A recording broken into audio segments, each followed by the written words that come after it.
wabarakatuh, sahabat jelajah wisata desa channel Sabak Kuningan. Alhamdulillah, dari alam anugerah Indonesia ini ternyata banyak berbagai yang kita dapatkan, terutama baik sumber daya manusia, sumber alam, dan sumber-sumber yang lainnya. Namun alhamdulillah kita tentunya malam ini ada sedikit bicara atau bincang-bincang sedikit dengan salah satu publish yang memang sudah tidak asing lagi baik di Indonesia maupun di luar. Amin. Ada salah satu ya.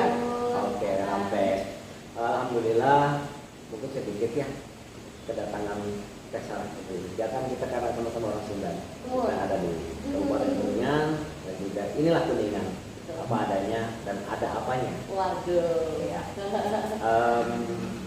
Mengenai malam ini atau tadi kita sudah sedikitnya banyak berinteraksi ketika di gedung naskah Linggarjati. Betul. Dan ini adalah momen awal bagi kita, bagi Indonesia khususnya, ketika berbicara gedung naskah Linggarjati itu kita bakal kemerdekaan. Betul. Oke. Nah, boleh sedikit nih, apa sih tanggapannya setelah tadi ada di gedung naskah? Iya, baik. Akan bernulis kesempatannya ya, pertama-tama saya merasa sangat bersyukur bisa ada di sini. Saya mungkin selaku musisi juga ya, dan mungkin anak bangsa ya. Saya merasa bangga sekali karena kesempatan yang seperti ini saya yakin juga belum tentu dimiliki oleh anak-anak lainnya, ya, anak bangsa lainnya, bangsa Indonesia, dan juga musisi lainnya. Saya merasa terpanggil juga ke sini karena gubahan lagu saya yang saya dedikasikan untuk lagu berhalam Indonesia yang ada di Kuningan, ya. Dan kemudian tadi saya sudah ke gedung Linggarjati, ya. Itu saya sangat terpesona mungkin. Saya merasa bersyukur sekali karena bisa mendengar, bisa melihat langsung gitu, di mana memang tempat itu adalah sangat-sangat bersejarah gitu. Awal mula deklarasi Indonesia gitu. Dan tadi kan dibantu oleh Bapak Nana juga di sana, dan kemudian ada Bapak yang menjadi narasumber ya.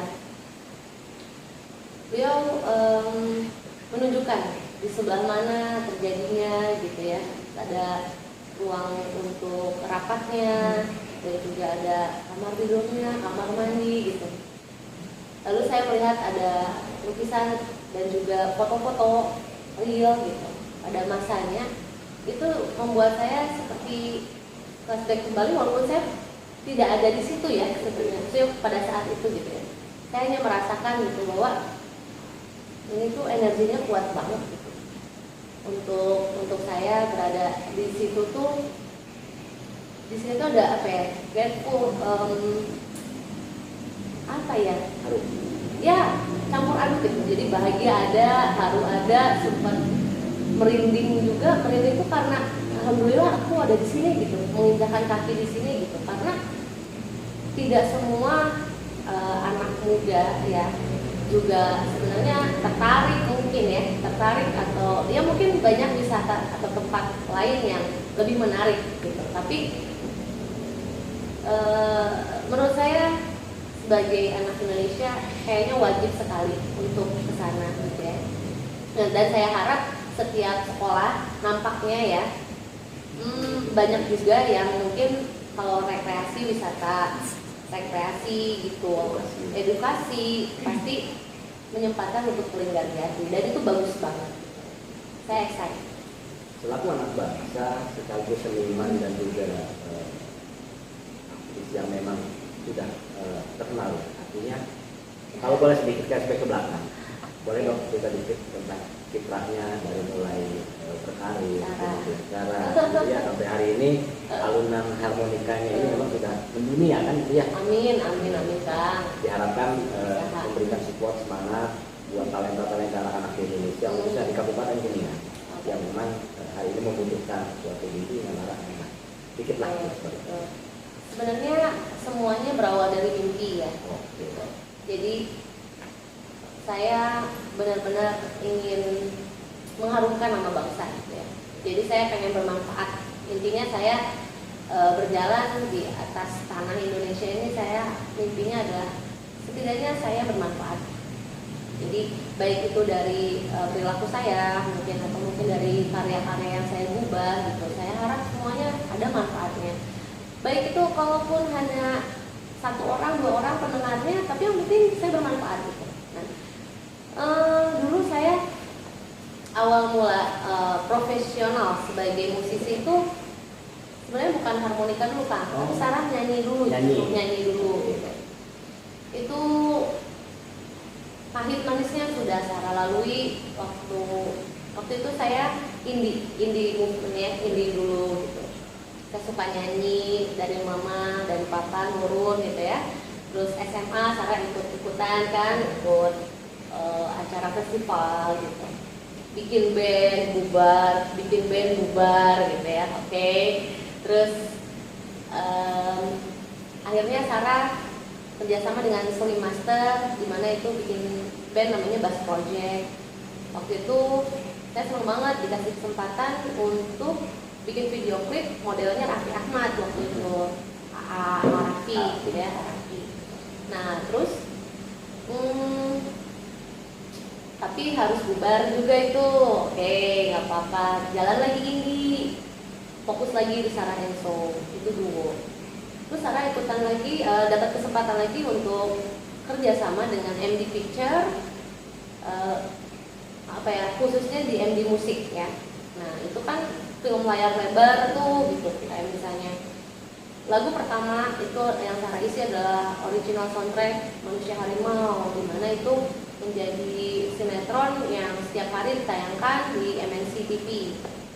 Lalu kemudian dari situ lahirlah beberapa hampir 14 lagu yang Sarah isi untuk kebutuhan sinetron dan film layar lebar. Misalnya gini, karena 14 ya cukup banyak ya, seperti Surga Yang Tak Dirindukan dari Rihanna, The Movie, terus juga yang paling terakhir memang kayak Cinta 2, itu yang paling terakhir. Lalu Sarah kontraknya tidak diperpanjang lagi, akhirnya Sarah memutuskan untuk solo karir dan membuat album. Nah, di situ seiring berjalannya waktu, Sarah juga sambil mempelajari harmonika nih Kang.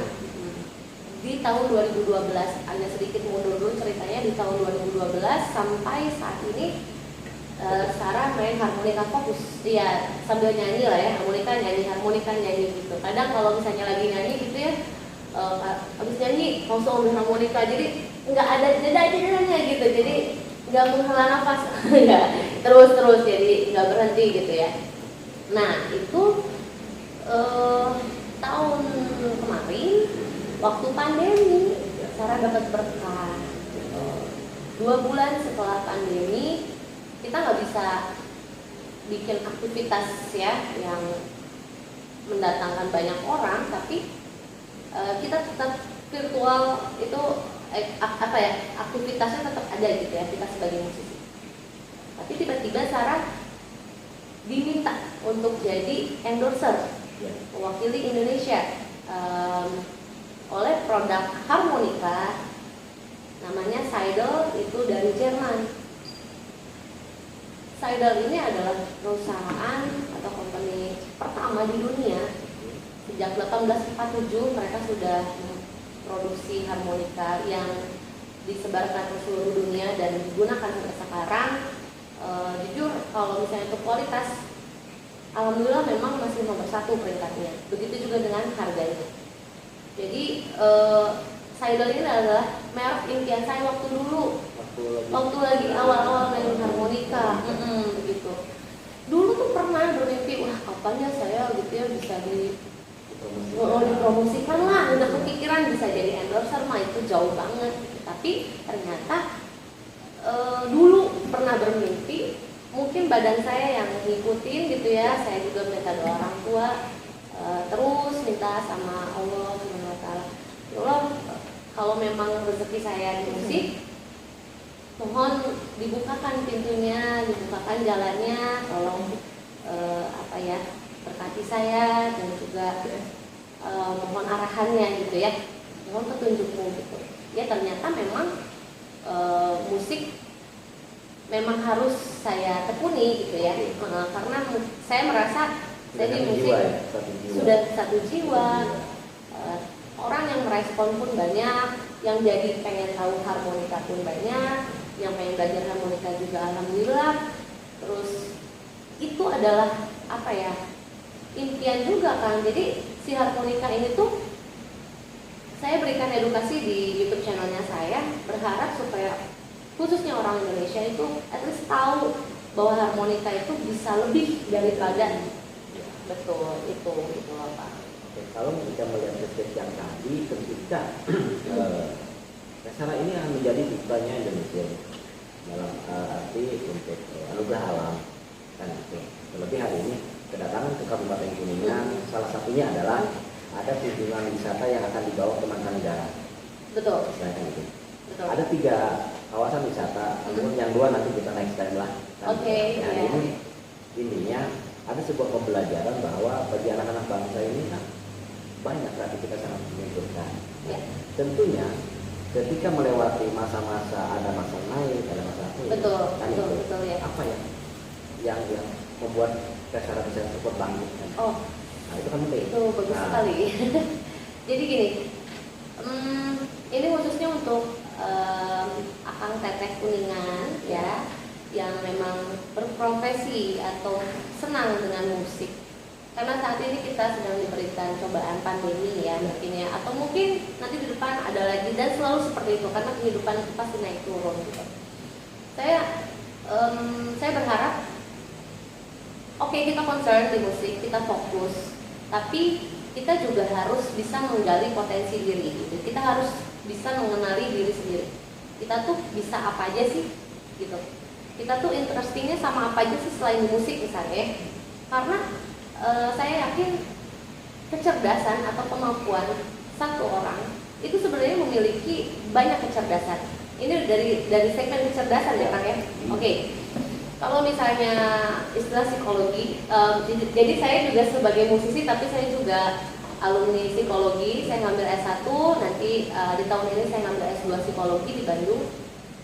Nah jadi kecerdasan itu sebenarnya ada 8 hal ya. Kalau misalnya kata Howard Gardner, tapi saya sebut aja gitu ya, bahwa kecerdasan seorang itu multiple, jadi banyak. Jadi nggak cuma satu. Kalau bisa di musik, bisa jadi dia memiliki kecerdasan numerical ya, atau mungkin spasial, dia suka visual gitu, atau olahraga atau dan lain sebagainya. Jadi jangan, aduh gua nggak bisa, misalnya nggak bisa perform nih, nggak gitu. Karena begini, Sarah kemarin juga mencari hal lain, apa yang Sarah suka, apa yang belum Sarah lakukan pada saat pandemi. Dan akhirnya alhamdulillah Sarah menemukan tempat baru, yaitu olahraga di archery. Sarah panahan, dan Sarah lagi concern untuk mengikuti Porda nanti Agustus nanti. Iya betul. Jadi ternyata dalam waktu 8 bulan kurang lebih saya sudah menemukan hal baru. Tapi saya fokus ya itu. Jadi kita harus bisa nge-manage waktu juga gitu. Dan nggak putus asa gitu, karena banyak hal yang belum kita tahu, banyak hal yang masih bisa kita pelajari, dan banyak hal sekali yang bisa kita dapatkan. Dunia tuh nggak sekecil itu gitu. Iya. Artinya potensi besar itu memang harus digali dari diri kita. Betul. Yang paling penting itu adalah diri kita tahu diri kita sendiri. Kita tahu kekurangan dan kelebihan diri kita sendiri. Kalau kurang berarti harus ditambahkan. Kalau kelebihan mending disimpan. Jadi supaya kita nggak gede dulu, gitu loh. Benar nggak sih? Betul. Iya gitu. Jadi itu memang kapasitas selaku di dunia musik, dunia seni itu memang ada kiprahnya turun naiknya. Betul. Berarti boleh kita samakan persepsi bahwa potensi diri itu seperti memandang gunung es dalam lautan. Waduh. Oke. Jadi ketika puncaknya hanya terlihat seperti itu, tapi Ya. kalau kita tinggal di dalam, Betul. tentunya itu akan jadi. Betul sekali. Jangan kemana-mana dulu, kita akan nanti break sedikit karena ada permainan-permainan yang akan dimainkan oleh saat Putri. Putri.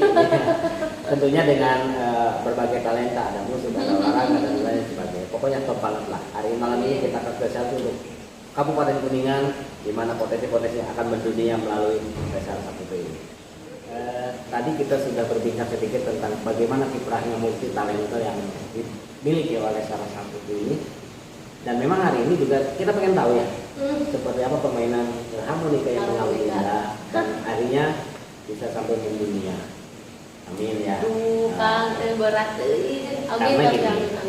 Iyalah, karena bagaimanapun juga promosi kita bisa sampai ke sana dengan membawa pesan moral tentunya. Boleh sedikit? Inilah kita akan coba lihat permainan-permainan yang akan ditayangkan. Jadi sebenarnya si harmonika ini tuh punya banyak fungsi ya. Kalau kita ini kan saya cuma main harmonika diatonik. Diatonik itu yang 10 lubang, terus kecil segini dan ciri khas sekali dengan lagu-lagu blues sebenarnya ya. Misalnya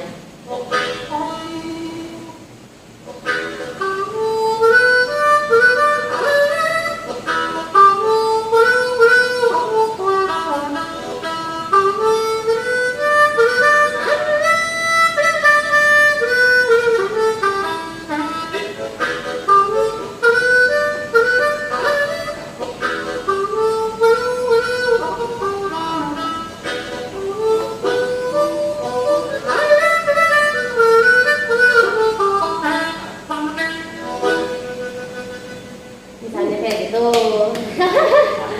Terakhir waktu ketika dengan Soe, ya, itu kan memainkan harmonika sangat penting. Amin.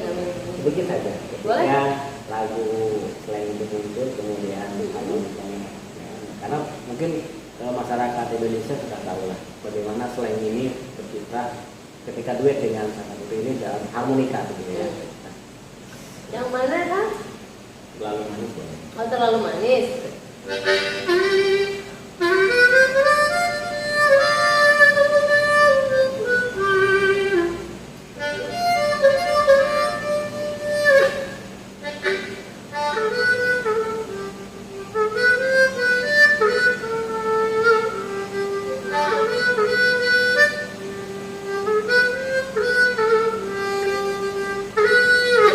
Gitu?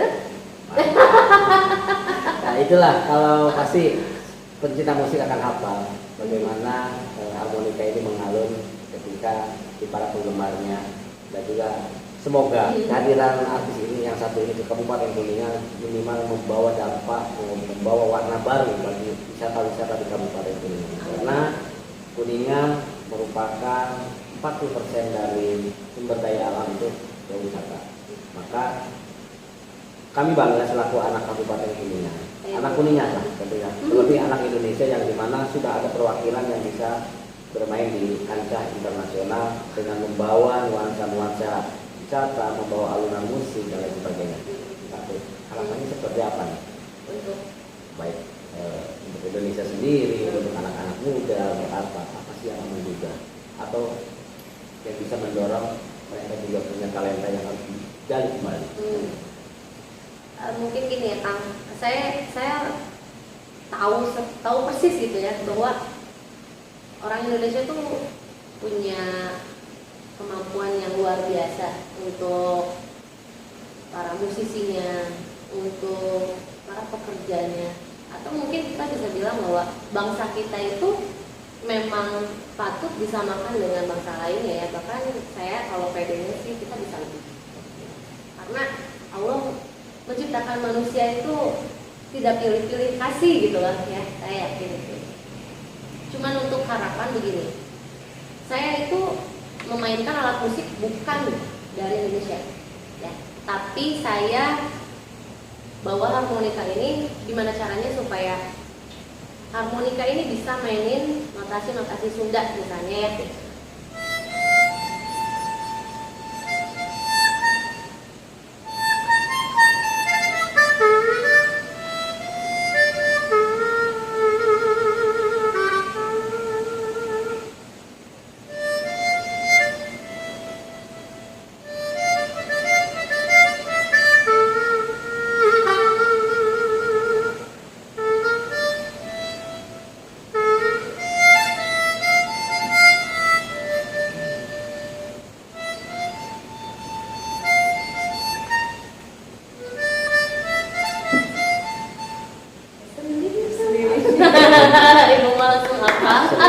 maklumin. Iya, iya. Oke. Nah, jadi maksud saya begini. Sebagai musisi, keterampilannya juga luar biasa karena memainkan alat tradisional yang ada di Indonesia itu bukan main susahnya. Ya, saya nggak bisa main suling, saya belum bisa main kecapi, saya juga susah banget main kendang. Tapi banyak yang bisa, gitu ya. Maksud saya kita harus open minded, ya. Jadi kita sebagai musisi yang generasi muda, yuk lebih open minded. Jangan apa ya, jangan tertutup itu aja terus gitu ya. Ya, tidak melakukan Perubahan. eksplorasi ya gitu. Karena kalau misalnya apa ya, kalau misalnya ingin membawa satu instrumen gitu ya, kamu harus benar-benar pede, concern, terus juga harus terbuka gitu kan. Karena saya juga banyak menemui musisi yang bahasa Inggrisnya mah kuulen gitu misalnya ya. Oh, itu bahasa Inggris? Uler tuh Bukan. itu bahasa Jerman. Oh, bahasa Jerman, kuulen ya. Gitu misalnya, udah nggak mau pokoknya kekeh gitu ya. Enggak gitu. Jadi karena musik itu kan benar-benar universal. Apa yang saya lakukan sekarang juga kayaknya nggak perlu pakai lirik gitu. Tapi dengan notasi tuh bisa nyampe gitu apa yang pengen saya sampaikan gitu. Dan alhamdulillah responnya juga positif gitu ya, mudah-mudahan konsisten seperti itu terus. Nah, maksud saya kalau kamu sebagai misalnya pemain kecapi, ayo bikin album tapi kamu sebagai solois pemain kecapi gitu ya. Jadi mengubah karyanya tuh nggak nanggung-nanggung, kamu harus bikin album. Kalau saya masih musisi yang terserah deh mau dibilang kolot atau enggak, tapi kalau kamu sebagai musisi, pencapaian yang paling luar biasa itu adalah punya album. Album itu terdiri dari berapa lagu, bisa 7, bisa 10, bisa 12, bisa lebih gitu ya.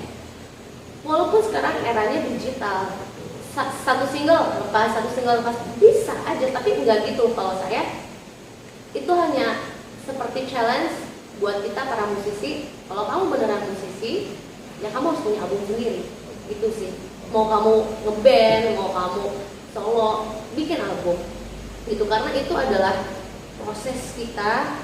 Karya itu adalah benar-benar cerminan bahwa kita pernah hidup di dunia gitu. Saya yakin misalnya gini, pemahat patung, mungkin orangnya sudah wafat, tapi patungnya masih ada, masih bisa dinikmati.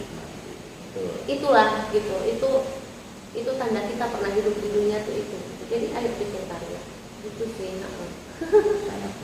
Jadi gini, kembali kepada era digitalisasi ya.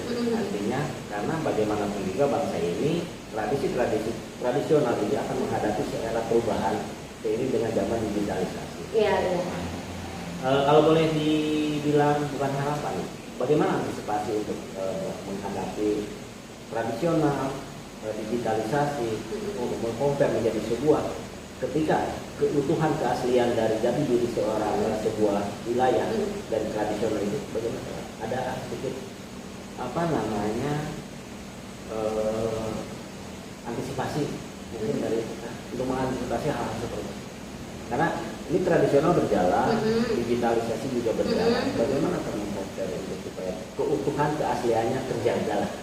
Keutuhan keaslian terjaga.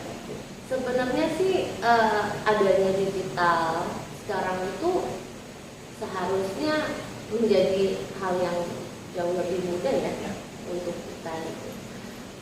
Memang saya masih menemukan beberapa daerah di Indonesia yang belum paham teknologi gitu ya. Memang saya sangat disayangkan satu sisi, tapi yang kedua itu pun tidak masalah.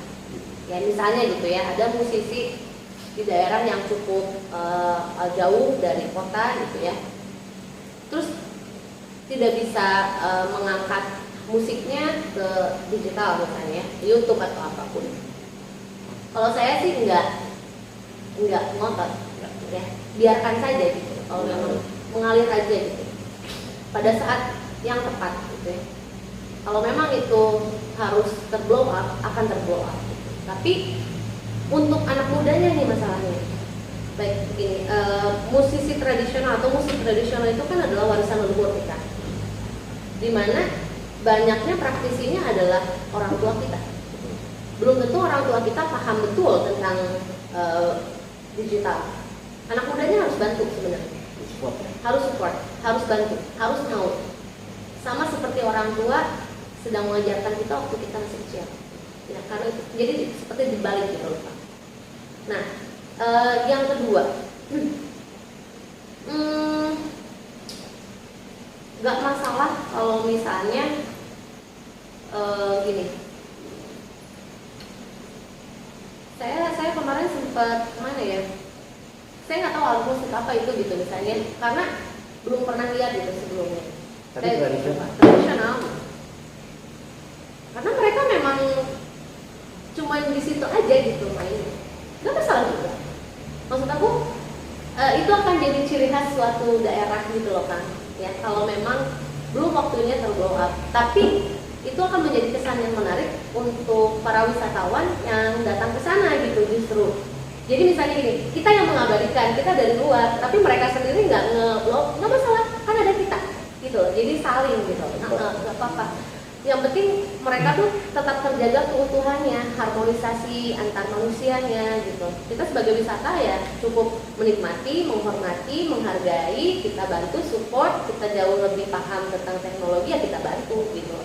Lebih ke situ mungkin ya Kang. Ya, hanya yang untuk mengantisipasi. Mengantisipasi, iya. Ini sedikit kami bukan menghimbau, artinya mengucapkan apresiasi kepada prestasi Putri yang memang memberikan adalah main iklan sudah, kan? Acting udah, layar lebar, udah sinetron, layar apa lagi? Saya pengen kembali kepada jati diri bangsa itu terdiri dari apa yang dilahirkan, apa yang berasal dari muasal. Nah, kelihatannya kalau semua talent itu sudah dilewati, ada yang belum bisa saya dengar dari Pesta itu. Nyinden kalau bahasa Inggrisnya. Artinya kembali kepada atau mungkin sedikit alunan suara merdunya tembang Sunda yang hasil. Nah, ini kan kita bicara terus dari luar. Iya. Jangan sampai melupakan hal itu. Iya. Sedikit lah, baik-baik saya tembang Sunda apa kan? Iya. Oke. Jadi sahabat jelajah wisata desa sama Putihnya kita cuma ditembak nih aduh. Sunda memang akan mendunia melalui insya Allah secara doa dengan kiprahnya Desa Saputra untuk mengibarkan wisata-wisata di Duta Anugerah Alam Indonesia. Kita bikin terus sedikit Sundanya. Coba ya. Ya kita lihat. Ada turunin lagi gitu. Sunda harus memang muncul.